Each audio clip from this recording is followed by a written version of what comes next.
Software क्यों कमजोर है? हालांकि लोअर लेवल से थोड़ा रिकवर करके ऊपर आया है। 8-9% ये शेयर गिर गया था, फिलहाल आपको 5.5% दिखेगा। तो जरा समझते हैं गिरावट की वजह। हमारे सहयोगी अंश भीलवार हमारे साथ जुड़ गए हैं। अंश, बताइए, सोनाटा सॉफ्टवेयर क्यों टूटा है शेयर ये?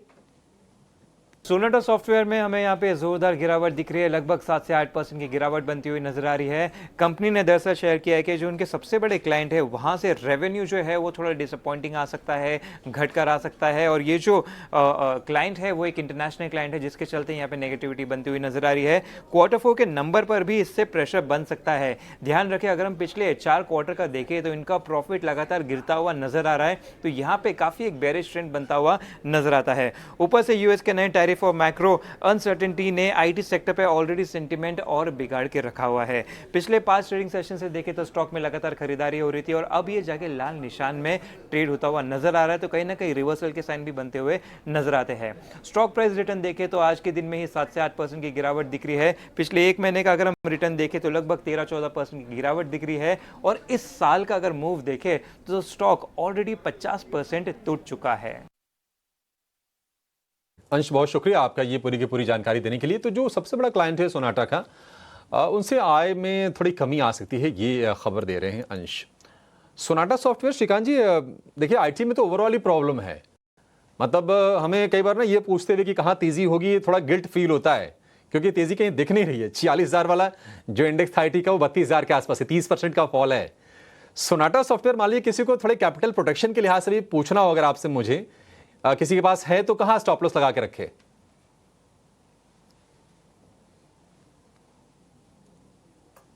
तो अभिषेक जी, अगर सोनाटा सॉफ्टवेयर की अगर बात करें तो इसमें भी एक बड़ा सेल ऑफ हमने देखा है। इनफैक्ट काफी डीप सेल ऑफ इसमें आया है।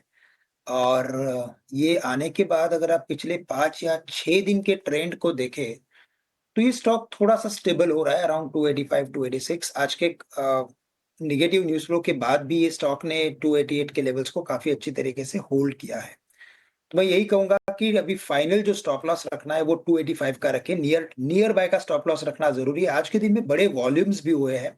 तो हमेशा क्या होता है कि अगर निगेटिव न्यूज फ्लो में अगर कोई बड़े वॉल्यूम्स होते हैं और उसमें अगर क्लोजिंग अगर पॉजिटिव रहेगी स्टॉक की, तो उसमें एक पुल बैक भी देखने मिलता है। तो मैं यही कहूंगा कि इसमें 285 का स्टॉप लॉस रखें। यहाँ से अगर कोई पुल बैक अगर आता है तो कम से कम 350 के करीब इसमें अपने इन्वेस्टमेंट्स को कम करें और किसी अदर स्टॉक्स में आप इन्वेस्टमेंट्स करके चल सकते हैं। अगर आईटी का एक्सपोजर अगर आईटी में ही अगर आपको रखना है तो मैं कहूंगा कि कोफोर्ज ये एक स्टॉक है जिसमें आप आपके इन्वेस्टमेंट्स को शिफ्ट करके चल सकते हैं।